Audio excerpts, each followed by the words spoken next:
A man's betrayal is a quiet affair, planned in hushed phone calls and clandestine meetings. Richard Sterling believed his was foolproof, sealed with the purchase of a first-class ticket to paradise. He envisioned champagne flutes clinking against a Dubai sunset, the warm hand of his younger mistress in his, and the blissful ignorance of the wife he left behind in a cold London townhouse. He was a master of his universe, a titan of finance whose life was as meticulously curated as his stock portfolio. But some secrets refuse to stay buried, and some wives refuse to remain footnotes in their own stories. Richard was about to learn that the 7-star resort he had chosen for his sin was not a sanctuary, but a stage. And the final act, a brutal public unraveling, was about to begin, orchestrated by the one person he was certain he had left behind. The Rolls-Royce Phantom purred through the gates of the Serafina Grand, as if passing through the gates of Olympus itself. The Dubai heat shimmered off the pristine white marble, creating a mirage of impossible luxury. In the back, Richard Sterling adjusted his Patek Philippe, the cool metal a familiar comfort against his skin. Beside him, Sienna Vance, all shimmering silk and youthful ambition, looked out the window with wide, appreciative eyes.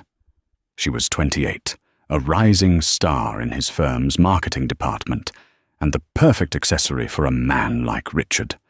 Her admiration was a tonic, a validation of the power he had spent 2 decades accumulating. "It's breathtaking, Richard," she whispered, her voice a carefully calibrated mix of awe and seduction. "They don't call it a 7-star resort for nothing, my dear," he replied, his tone laced with the casual arrogance of a man who believed the world was built to serve his desires, the best for the best. He squeezed her hand, a possessive gesture that she accepted with a practiced smile. He thought fleetingly of Catherine. His wife of 15 years was likely at home, overseeing the decorators or planning another charity gala. She was a good wife, a perfect hostess, the stable bedrock upon which he had built his empire. Predictable, dependable, utterly tragically boring. She wouldn't even notice his absence for a day or two, assuming it was another last-minute business trip to Zurich or Hong Kong. The lie had slipped from his lips as easily as breathing. This trip this week with Sienna was his reward, a bonus he was paying himself for a life of hard work and tedious domesticity. The car stopped beneath a portico so grand it could have fronted a palace. Dozens of staff dressed in immaculate cream and gold uniforms moved with silent, synchronized efficiency. The general manager, a tall, impeccably dressed man named Mr. Harrison, stepped forward to open Richard's door personally. "Mr. Sterling, a distinct pleasure to welcome you to the Serafina Grand. We trust your journey was pleasant." "As pleasant as can be," Harrison Richard said, striding into the lobby without a backward glance for Sienna, who was being assisted by a junior valet. He expected her to follow, just as he expected the world to fall in line. The lobby was a cathedral of wealth. A 3-story chandelier composed of thousands of hand-blown crystal shards, shaped like iridescent fish, hung suspended in the cavernous space. Waterfalls cascaded down walls of living green foliage, and the air was scented with a custom fragrance of oud and white tea. Richard's reservation was for the Imperial Sky Suite, a 2-story marvel with a private glass-bottomed pool that cantilevered out from the 60th floor. He had booked it months ago under a corporate pseudonym, a standard precaution. At the private check-in desk, nestled in a secluded alcove, the receptionist's smile faltered for a fraction of a second as she typed his details into her terminal. A flicker of confusion, Richard's senses, honed by years of ruthless boardroom negotiations, picked up on it instantly. "Is there a problem?" he asked, his voice dropping a degree. "No, not at all, Mr. Sterling," the young woman said, recovering quickly. "Just one moment." She made a quiet call, her words too low to hear. Mr. Harrison materialized at Richard's elbow, his smile perfectly, unnervingly serene. "A minor systems glitch, Mr. Sterling. My sincerest apologies. It seems there is a special instruction on your reservation. We are upgrading you." Richard raised an eyebrow. "Upgrading me, Harrison? I booked the Imperial Sky Suite. There are only 2 suites more exclusive than that, and one is the Royal Penthouse, which is typically reserved for state dignitaries." "Indeed," Sir Harrison said smoothly, "which is why the upgrade is so significant. You and your guest have been reassigned to the Celestial Suite by direct order of the new chairperson." The name hung in the air. New chairperson. The Ethelred Hospitality Group, which owned the Serafina Grand, was a blue-chip behemoth owned for decades by a reclusive aging tycoon. Richard had followed the company's stock for years. He hadn't heard any news of a takeover or a change in leadership. New chairperson. Richard probed a sliver of annoyance cutting through his good mood. He disliked surprises he hadn't orchestrated himself. "I wasn't aware Lord Harrington had stepped down." "He has not, sir. He passed away 2 months ago." Harrison said, his expression unreadable. "The estate has been settled, and control of the Ethelred Group has transferred. The new chairperson is taking a very hands-on approach. She personally reviews the guest lists for the signature suites. She insisted on this change for you." A strange feeling, cold and unfamiliar, prickled at the back of Richard's neck. He dismissed it as irritation. Perhaps this new boss was an admirer of his work at Sterling Capital. It was plausible. He was, after all, Richard Sterling. A complimentary upgrade to the most opulent suite in the Middle East was simply his due. He glanced back at Sienna, who was now standing beside him, her eyes wide. The Celestial Suite. Sienna breathed her phone, already in hand, no doubt looking it up. "Richard, that's the one with the private cinema and the retractable starlight roof." His ego, sufficiently stroked Richard's good humor, returned. "Well then, it seems our reputation precedes us. Lead the way, Harrison." As they were escorted to a private elevator, its interior lined with soft white leather, Richard failed to notice the subtle, pitying glances exchanged between the staff members. He didn't see the concierge quietly cancelling his dinner reservations at the hotel's Michelin-starred underwater restaurant. He was too busy picturing the week ahead, a glorious tapestry of indulgence and conquest. He was a king in his castle, a master of his destiny, checking into a gilded cage whose true purpose he couldn't yet fathom. The lock, however, was already turning, and the key was in a hand he would never have suspected. The Celestial Suite was less a hotel room and more a private palace suspended in the sky. Spanning the entire top floor, it was an obscene spectacle of opulence. Walls were inlaid with mother-of-pearl floors, were a mosaic of rare Italian marble, and a grand piano stood silently in a living room the size of a tennis court. The famed retractable roof was open, revealing the deep, star-dusted velvet of the Arabian night sky. A personal butler, a silent man named Javier, greeted them with chilled glasses of crystal champagne. Sienna was ecstatic, her initial awe giving way to a giddy sense of triumph. She twirled through the rooms, filming everything on her phone, narrating her fairy tale ascent for her social media followers.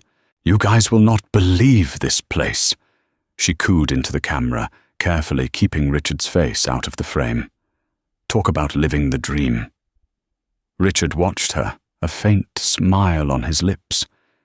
This was what he wanted to be, the benefactor, the source of such breathless delight.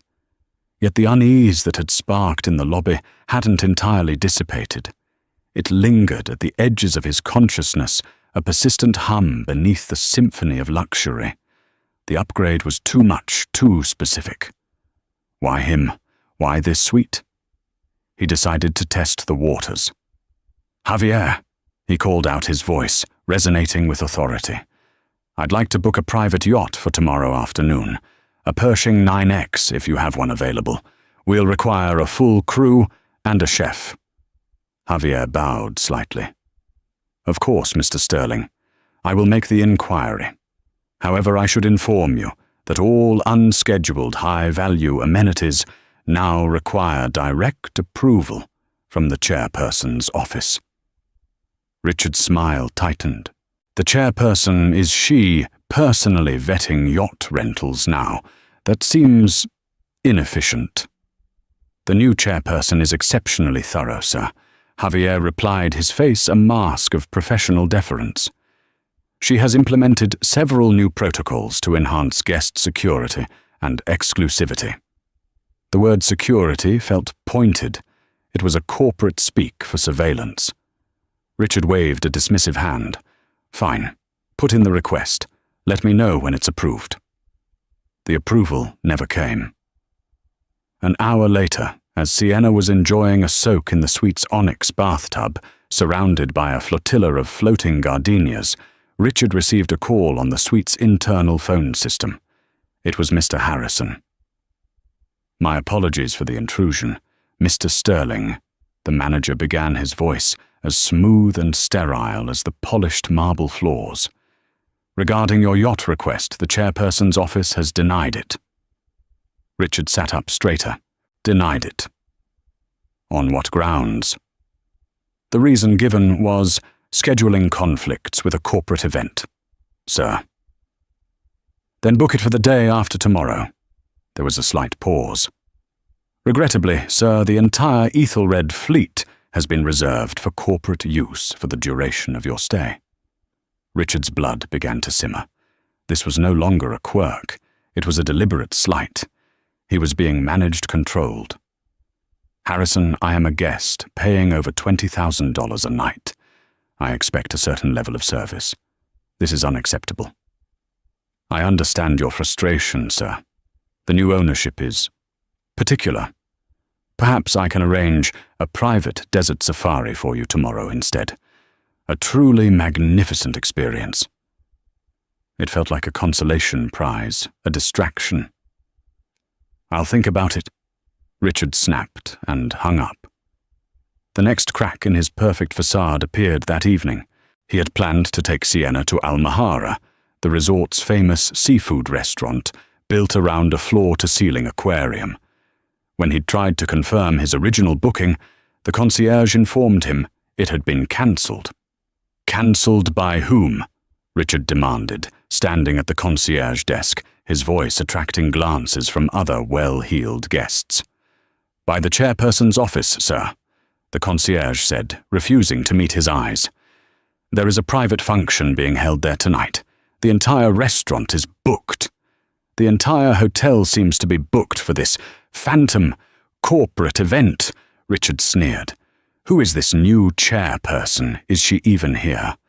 "The chairperson is indeed in residence, sir," the concierge offered. "She is hosting tonight's event." The pieces were beginning to form a picture Richard didn't like. He was being boxed in his movements, curtailed within the opulent walls of the resort. He felt less like a valued guest and more like a specimen under a microscope. He and Sienna ended up having dinner in their suite, a lavish affair served by Javier, but the magic had soured.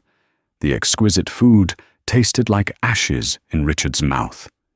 He found himself watching the silent butler, wondering what he knew, what he reported.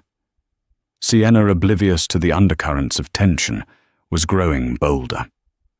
"So when do I get to meet some of your important contacts here?"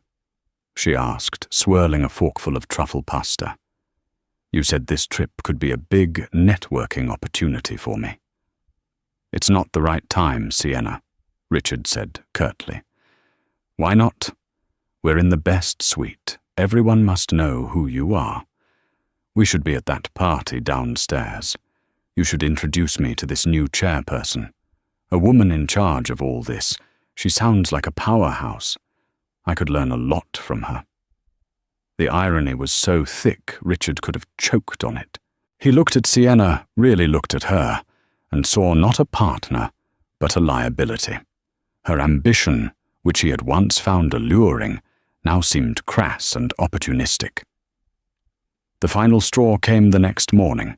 While Sienna was at the spa, a booking, which, to his surprise, had been approved, Richard decided to purchase a gift for her at the hotel's exclusive Graf boutique. He picked out a diamond tennis bracelet, a bauble that would placate her, and reassert his status as a generous provider. When the sales associate ran his personal black card, she returned with a troubled expression. "I'm so sorry, Mr. Sterling. The card has been declined." "That's impossible," Richard scoffed. "Run it again. The limit on that card is non-existent." "I have, sir. 3 times. The issuing bank reports a security hold placed on the account." A cold dread, sharp and absolute, washed over him. This was not the hotel's doing. This reached beyond the walls of the Serafina Grand. A security hold on his primary personal account could only be initiated by one other person, the joint account holder. His wife. Catherine. He stumbled out of the boutique, his mind racing.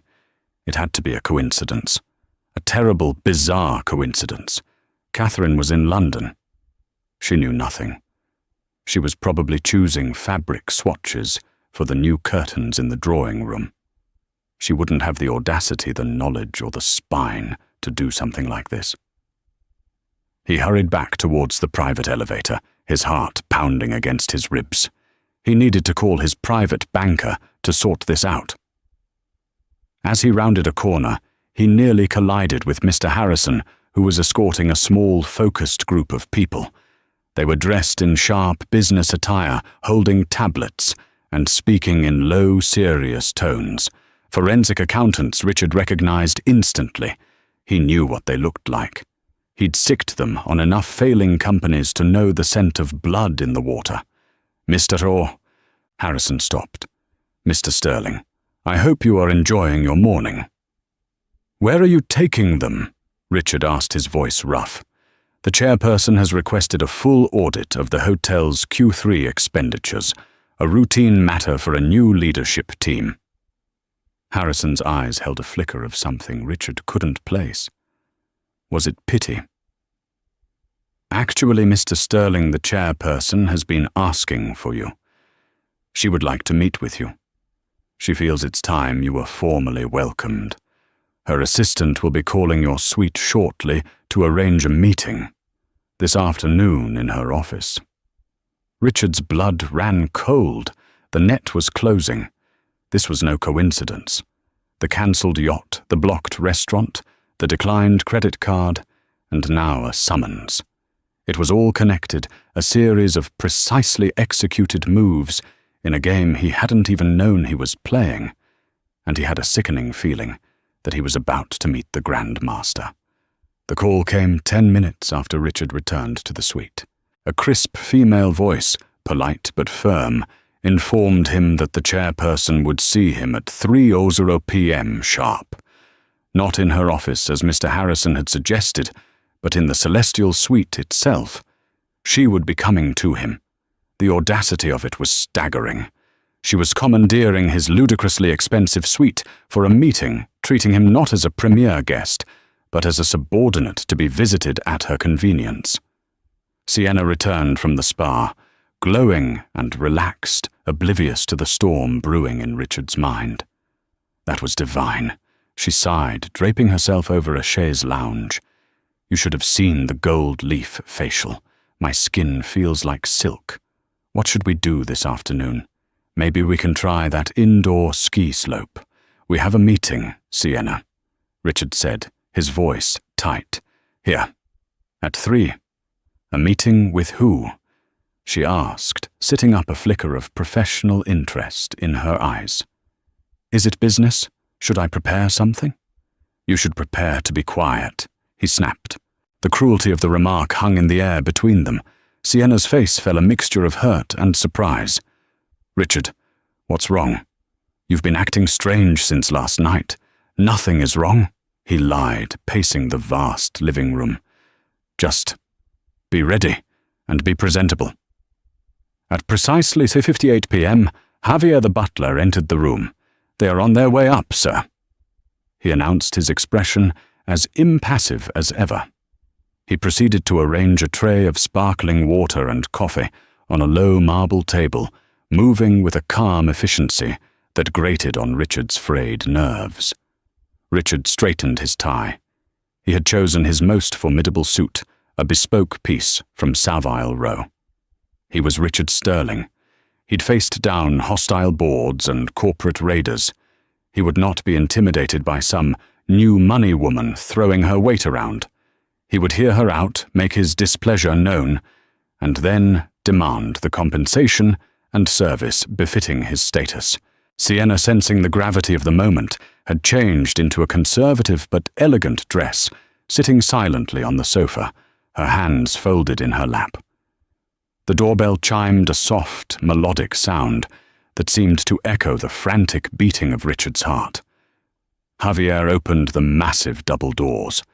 The first person to enter was David Chen, a man Richard vaguely recognized. Chen was a notoriously sharp corporate lawyer in London, known for handling high-stakes, discreet acquisitions for old money families. What was he doing here? Following him were two other people, a man and a woman, both with the severe, focused expressions of top-tier executives. They flanked the entrance like a royal guard. And then she walked in. The world seemed to slow down the sound in the room, becoming muffled distant. It wasn't a stranger.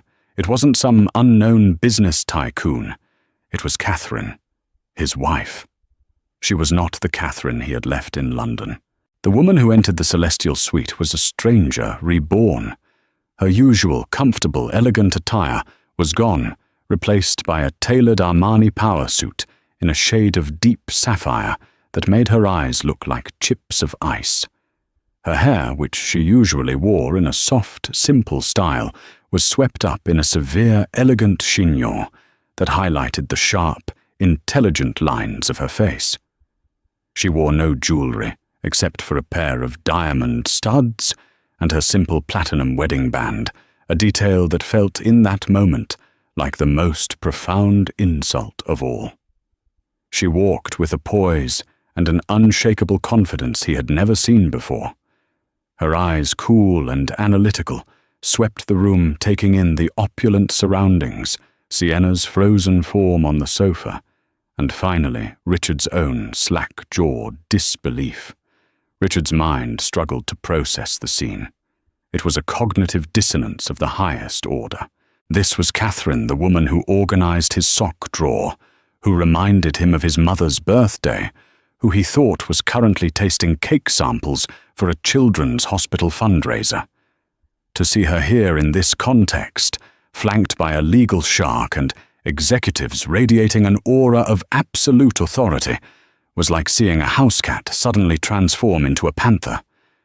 Sienna let out a small, almost imperceptible gasp. Her eyes darted from Catherine to Richard, and back again, the terrible realization dawning on her face. She looked like a child caught with her hand in the cookie jar, exposed and utterly terrified. Catherine's gaze lingered on Sienna for a moment, a look devoid of heat or anger. It was something far worse, a look of complete and utter dismissal, as if she were observing a mildly interesting piece of furniture. Then her eyes locked with Richard's. "Hello, Richard," she said, her voice the same calm, measured tone she used when discussing grocery lists, yet it cut through the silence of the room like a shard of glass. "I see you received my upgrade." He couldn't speak. His throat was dry, his mind a maelstrom of confusion and rising panic. He felt the floor drop out from beneath him. Every strange event of the past 36 hours snapped into horrifying focus, the upgrade to this specific suite, the thorough new chairperson, the cancelled amenities, the blocked credit card, the accountants in the lobby. It wasn't a series of unfortunate events. It was a strategy, a campaign, a meticulously planned ambush. Catherine walked calmly to the head of the large rosewood dining table that dominated one end of the suite. She didn't sit, but placed her hands on the back of the chair, claiming the position of power. David Chen and the other two executives took their places behind her. "Please sit down, Richard," she said. It was not a request. It was an order. "You too, Ms. Vance. I believe we have a great deal to discuss." Richard's legs felt like lead, but he moved mechanically toward the table, his eyes never leaving his wife's face. He was looking for a sign of the woman he knew, a flicker of doubt, a hint of anger, anything familiar. He found nothing. He found only the cool, detached serenity of a predator that knows its prey is cornered. He had checked into a 7-star resort with his mistress, believing he was the king of the world. He had just discovered his wife didn't just own the castle. She had built the trap, baited it with his own arrogance, and was now preparing to snap it shut. The unveiling was complete. The execution was about to begin. Richard finally found his voice, a ragged, incredulous whisper. "Catherine, what is this? What are you doing here?" Catherine gestured for David Chen to distribute folders to the other executives.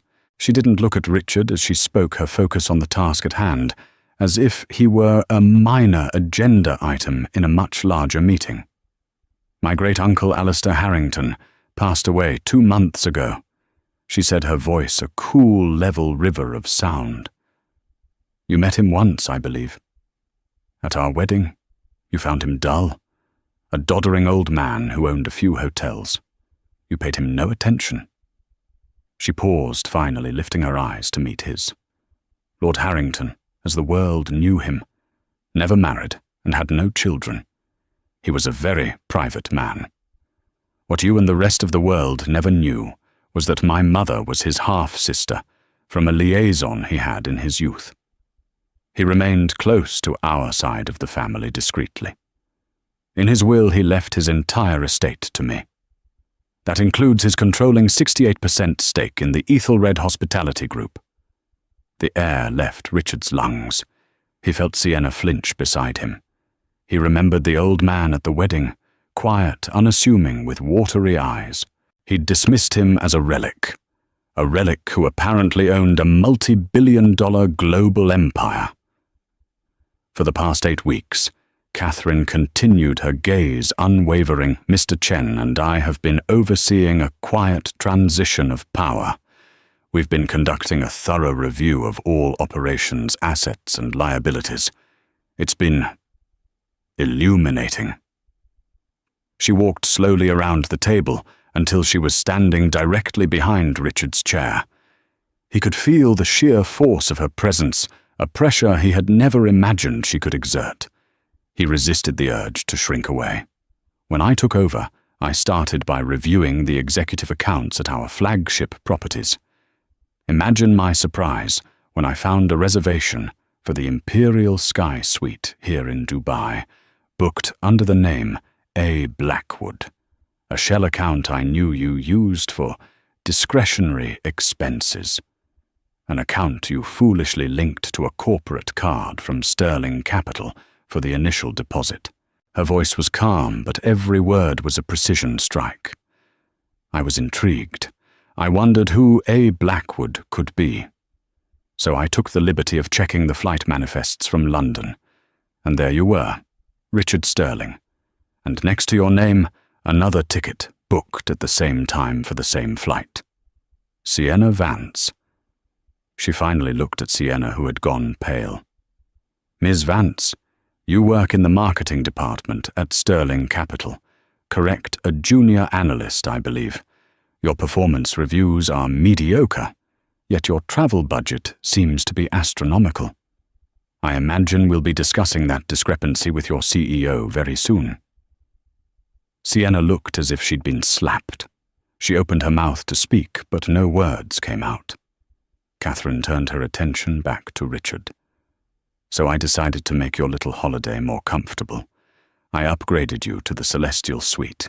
It has the best security, the best surveillance. Every word, every transaction, every request you've made since setting foot on my property has been logged. My property, Richard. She let that sink in. The sheer terrifying scale of her control was becoming clear. He wasn't just caught. He was catalogued, recorded, and dissected. The yacht, she said, a small, mirthless smile touching her lips. Reserved for a board meeting. The restaurant I was hosting my new executive team. Your credit card. That was me. While you were enjoying your flight, I was on a conference call with our family solicitor and the fraud department at the bank. I've had a temporary freeze placed on all our joint assets pending a full forensic audit, which I can assure you is already underway. Richard felt a surge of desperate, impotent fury. You can't do that. That's my money. Is it? Catherine's voice dropped, becoming dangerously quiet. Is it your money, Richard? Or is it our money?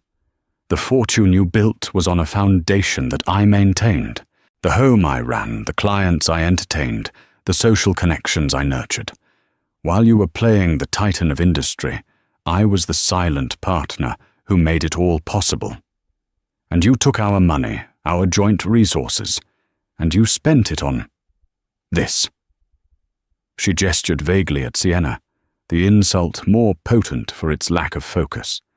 This is insane, Catherine Richard blustered, trying to regain some semblance of control. This is a private matter, a marital dispute. You're airing it in front of employees. These are not my employees, Richard. This is my board, she corrected him coldly. And this is no longer a marital dispute.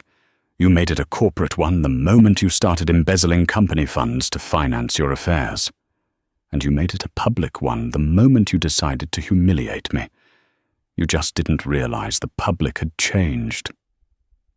She walked back to the head of the table, a queen surveying her domain. You see, Richard, for 15 years, you saw me as a decorative, useful object. Someone to manage the house and raise the children you never actually wanted. You saw a quiet, unassuming woman who wouldn't make waves. You never bothered to look closer. You never knew I graduated top of my class from the London School of Economics. You never knew I managed my own family's investment portfolio for a decade before we met, doubling its value. You never knew because you never asked. You just assumed I was less. The truth of her words hit him with the force of a physical blow. She was right. He had never asked. He had never cared. He had seen her only in relation to himself, a satellite orbiting his magnificent sun. He had been so blinded by his own ego that he had missed the blazing star right beside him. So here are the new rules, Catherine stated, her tone shifting from explanation to command. You and Miss Vance will remain in this suite until tomorrow morning. Your passports are being held at the front desk. At 9:04 a.m., a car will take you to the airport. You will be flying back to London. Commercial. Middle seat. I've taken the liberty of booking it for you. Your things from the house will be delivered to your small apartment I have leased for you in Canary Wharf. All you will find there are your clothes and your personal effects. Everything else, the house, the art, the cars, are marital assets, currently frozen. She looked at David Chen. David will be serving you with divorce papers the moment you land. The terms will be non-negotiable. I am petitioning for a dissolution on the grounds of adultery and financial misconduct. I have ample evidence for both. She turned her gaze back to Richard, her eyes devoid of any emotion but a chilling finality. You came here for a week of pleasure at my expense. Instead, you will receive a lesson in consequences. You underestimated me, Richard. You thought I was a pawn in your game. That was your first and your last mistake. It was a perfect checkmate. A queen's gambit executed with breathtaking precision. He had been outmaneuvered at every turn by the one person he believed he had completely under his control. The game was over. He had already lost. The silence that followed Catherine's declaration was heavy and suffocating. Richard stared at her, his mind struggling to grasp the sheer totality of his ruin. It was one thing to be caught, another to be so comprehensively and systematically dismantled. His life, as he knew it, had been hollowed out in the space of 10 minutes. Sienna was the first to break. A choked sob escaped her lips. I didn't know," she stammered, looking at Catherine with wide, terrified eyes. "He told me that you had a separate life, an understanding." Catherine's gaze flickered towards her, cold and uninterested. "He told you what you wanted to hear, Miss Vance. And you heard what you wanted to believe. Your naivety is your own problem. I'd suggest you contact a lawyer. Sterling Capital's board will be receiving a full dossier of your expense reports tomorrow morning. I doubt your employment will survive the week." With a final sharp nod to her team, Catherine turned and walked towards the door. She didn't look back. She didn't need to. The damage was done. David Chen placed a single thick envelope on the table in front of Richard before following her out. The heavy thud of the closing doors echoed the finality of a prison cell. For a long moment, only the sound of Sienna's quiet weeping filled the room. Richard sat motionless, staring at the envelope. Divorce papers, financial disclosures, the blueprint of his own destruction. Finally, the dam of his pride broke, and a torrent of rage poured forth. He swept his arm across the table, sending the elegant water glasses and coffee service crashing to the marble floor. "She can't do this." He roared the sound, animalistic and raw. "She can't take everything. She just did." Richard Sienna whispered, her face streaked with mascara. "She has everything. She owns the hotel, the lawyers, the accountants. She owns you." The truth in her words was a physical blow. He staggered to the window, looking out over the glittering Dubai skyline, a vista that only an hour ago had seemed a monument to his own success. Now it was just a view from a cage. He grabbed his phone, his hands trembling, and tried to call his office, his executive assistant, his lawyer. "Anyone. The number you have dialed is not reachable," a cool, automated voice informed him. He tried again. Same result. Javier the butler materialized from a service entrance, a dustpan and brush in his hand. "The chairperson has temporarily suspended all external communications from this suite, sir," he said calmly, beginning to sweep up the broken glass. "For your privacy." "My privacy," Richard laughed, a harsh, broken sound. "This isn't about privacy. This is a prison." "As you say, Sir Javier," replied, his tone unchanging. The rest of the day passed in a haze of surreal horror. They were trapped. The televisions played only a continuous loop of serene, generic resort advertisements. The internet was down. Their cell phones had no service. They were in an ivory tower, completely cut off from the world. Javier served them meals they didn't touch. Sienna, after a period of hysterical crying, retreated into a cold, resentful silence. She sat on the far side of the massive living room, staring at Richard with an expression of pure loathing. "You ruined my life," she said, her voice flat and dead. "I'm going to lose my job, my career. For what for you? You're nothing. You're just a shell." She took everything. "Shut up, Sienna," he muttered, rubbing his temples. A splitting headache was building behind his eyes. "No, I won't shut up." She shot back, her voice rising. "You used me. You made all these promises about promotions, about a future. You told me your wife was just a business arrangement. You lied about everything. You're not a titan. You're a fool. And you let her make a fool out of me, too." The accusation hit its mark. He was a fool. He had paraded his mistress into the lion's den, and the lioness had been his own wife. His arrogance had been his undoing. That evening, as darkness fell, Richard's phone buzzed. He looked down, shocked to see he had a signal. A single email had come through. It was from his partner at Sterling Capital, Jeffrey. The subject line was stark, urgent, board meeting. Richard's hands shook as he opened it. "Richard, we've been contacted by legal counsel representing the Ethelred Hospitality Group. They have presented us with evidence of significant financial impropriety on your part, misuse of corporate funds, fraudulent expense claims, and the leveraging of company assets for personal use. An emergency board meeting has been convened. We have been advised that forensic accountants hired by Mrs. Sterling will be arriving at our London office tomorrow morning to begin a full audit of your accounts. Richard, what in God's name have you done? Your trading passwords have been revoked, and you are suspended effective immediately pending the outcome of this investigation. Do not contact the office. Jeffrey." It was a corporate death sentence. Catherine hadn't just attacked his personal life. She had decapitated his professional one.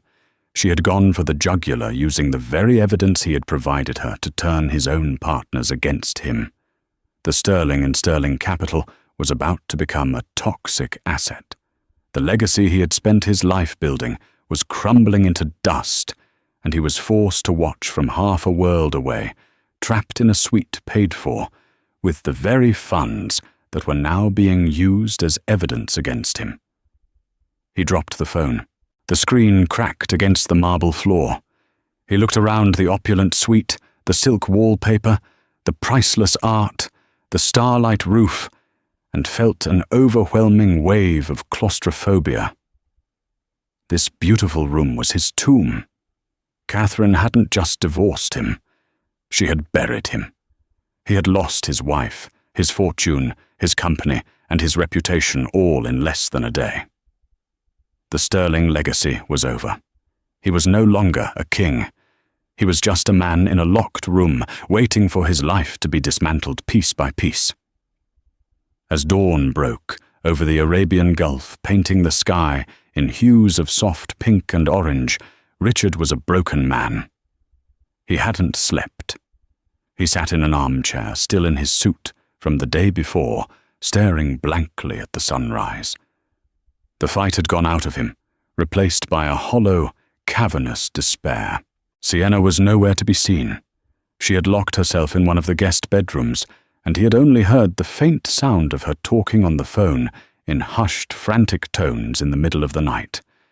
He assumed she had somehow found a way to contact a lawyer or her family. He no longer cared. At 7:00 a.m., there was a soft knock on the door. It was Javier. "Ms. Vance has requested to see the chairperson, sir. A car is waiting to take her to the executive wing." Richard looked up, confused. What does she want with Catherine? I was not privy to the details. Sir Javier set his face, impassive. The chairperson has agreed to see her. Richard watched, bewildered, as Sienna emerged from the bedroom. She was dressed in the clothes she had arrived in, her face pale, but her expression set with a new, hard determination. She clutched her handbag as if it contained state secrets. She didn't even glance at Richard as she walked out of the suite, escorted by a member of the hotel's security team. He was alone, left to stew in the remnants of his shattered life. What could Sienna possibly have to say to Catherine? Was she going to plead for her job? Beg for mercy? The idea seemed laughable. Catherine was not a merciful woman. He knew that now.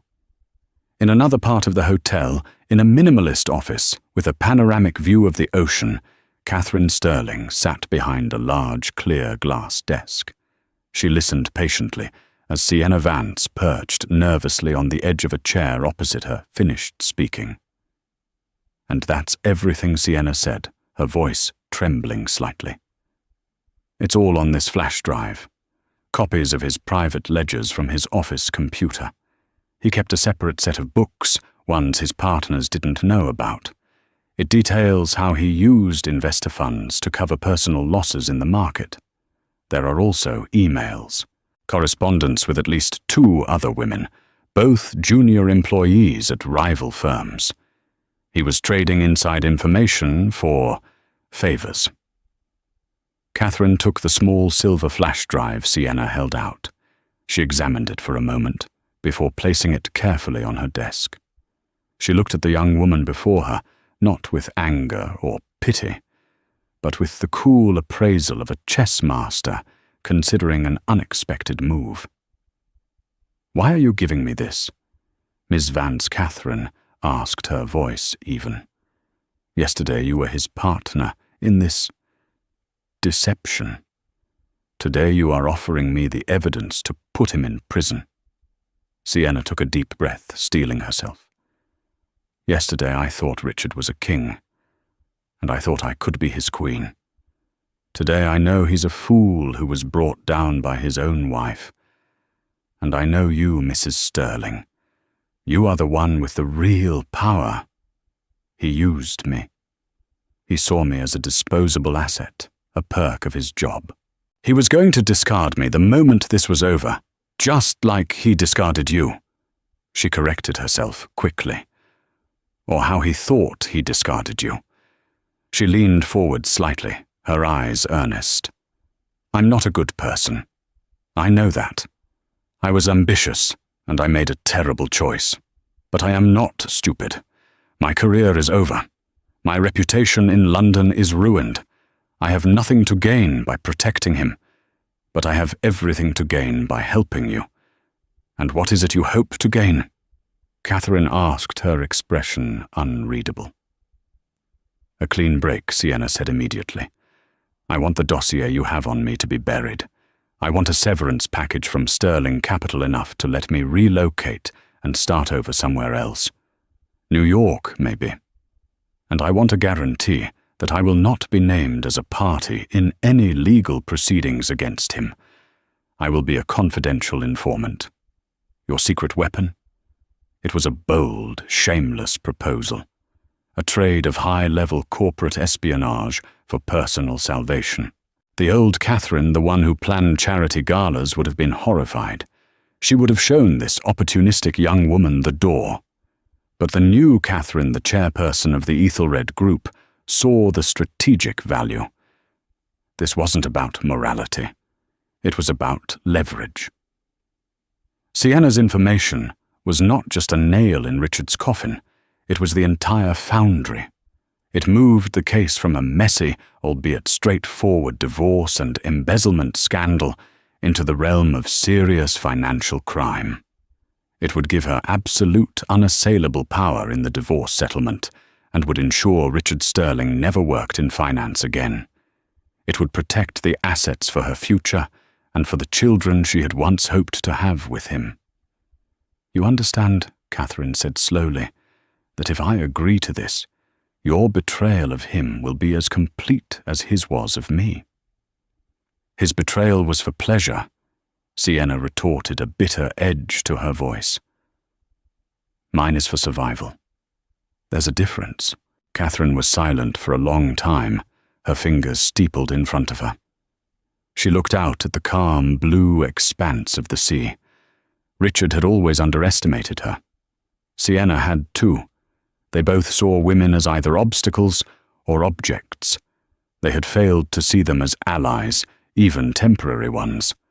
An alliance born not of friendship, but of shared scorn and mutual benefit. It was a cold, transactional arrangement. It was the language of business, the language Richard had taught her ironically to understand so well. Finally, she looked back at Sienna. "Have Mr. Chen drawn up an agreement?" she said, her voice decisive. "Full immunity and a one-time payment of £250,000 contingent on the information on this drive being verified. You will sign a non-disclosure agreement, so ironclad you won't be able to say the name Sterling for the rest of your life. In return, the file on your desk at Sterling Capital disappears. Do we have a deal?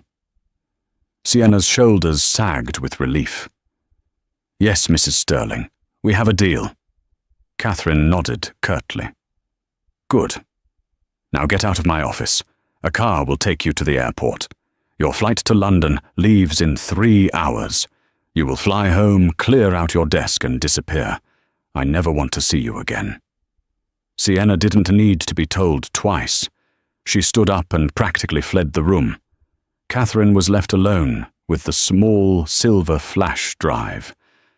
It was a vile little thing, a monument to deceit and corruption, but it was also the key to her final victory. She picked it up, her expression cold and resolute. Richard had created this mess, cultivating a world of lies with ambitious, immoral people like Sienna. It was only fitting that his downfall be delivered by one of his own creations. Richard was escorted from the celestial suite at precisely 8:45 a.m.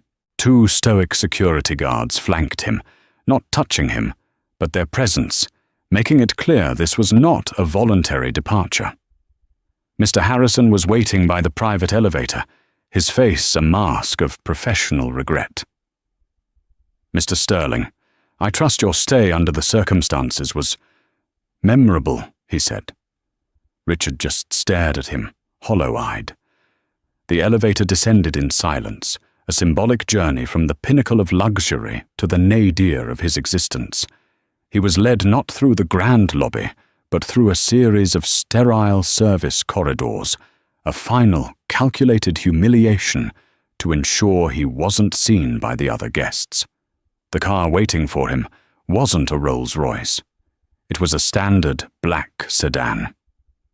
As he was about to get in another vehicle, a sleek black Bentley pulled up beside it. The rear window glided down, and there was Catherine. She was dressed more casually now, in elegant linen trousers and a silk blouse, a pair of dark sunglasses shielding her eyes. She looked serene, rested, and powerful. One last thing, Richard, she said, her voice calm and clear through the morning air. She gestured for him to come closer. Reluctantly, he approached her window. She held up the small silver flash drive. Miss Vance was very forthcoming, she said. She provided me with a rather detailed account of your extracurricular financial activities. Market manipulation, insider trading, defrauding investors. It's all here. Richard felt the last of his strength drain away. Sienna. She had sold him out. Of course she had. In his world, loyalty was a currency, and his had just been devalued to 0. This Catherine continued holding up the drive is my leverage. It ensures you will not contest the divorce. You will not fight me on the asset division. You will sign everything David Chen puts in front of you, without a single amendment. You will walk away with nothing but the clothes you are wearing and a small trust fund I've set up for you, enough to live on, but not enough to ever be powerful again. You will be a ghost, Richard. A footnote. He wanted to scream, to rage, to protest his innocence, but the words wouldn't come. He had no innocence left. Why, he finally managed to ask his voice a hoarse croak. Why go to all this trouble, Catherine? Why not just divorce me? She finally took off her sunglasses, and he saw her eyes clearly. There was no hatred in them. There was no anger. There was only a profound, weary disappointment. Because for 15 years I gave you my life, she said, her voice soft but unforgiving. I believed in the man I married. And you took that belief, and you took my loyalty, and you shredded it for the sake of your ego and cheap thrills.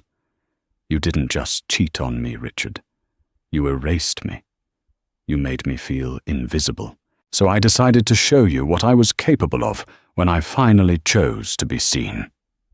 She paused, looking past him at the magnificent structure of the Serafina Grand, her hotel, her empire. This was never just about your affair. This was about me reclaiming the power you never knew I had. This was about me reminding you, and the world, that the quietest person in the room is often the one you should fear the most. She put her sunglasses back on the gesture, a clear dismissal. The SEC and the Financial Conduct Authority will be receiving an anonymous tip in the coming weeks. I'd suggest you find a very good criminal lawyer.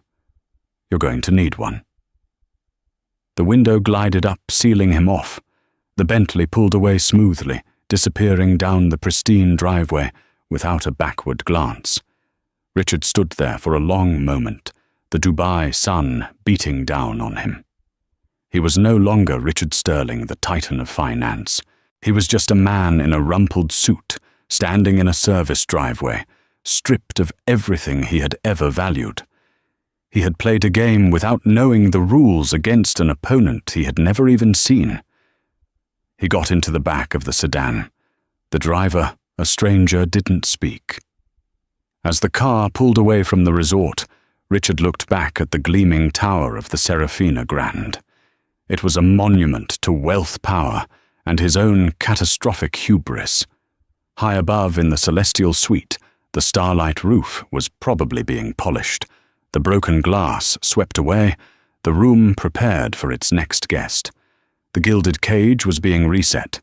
His wife, Catherine Sterling, the new chairperson, was already at her desk, sipping her morning tea, taking control of the world he had left behind. Checkmate had been declared at dawn, and he had been swept from the board. The story of Richard Sterling isn't just a tale of infidelity. It's a stark reminder that the deepest betrayals often blind us to the power we've underestimated in others. He saw his wife as a part of his life's scenery, only to discover she was the architect of its design, waiting for the perfect moment to reveal the shocking truth of her own strength. This narrative of a woman reclaiming her power in the most spectacular way possible is a testament to the fact that consequences, when they arrive, are often as grand and meticulously planned as the sins that preceded them. If this story of poetic justice, intricate plotting, and a stunning reversal of fortune captivated you, please show your support. Hit that like button. Share this video with someone who would appreciate a story of ultimate karma, and most importantly, subscribe to the channel for more tales of drama, intrigue, and the shocking twists that life can deliver. Don't miss what's coming next.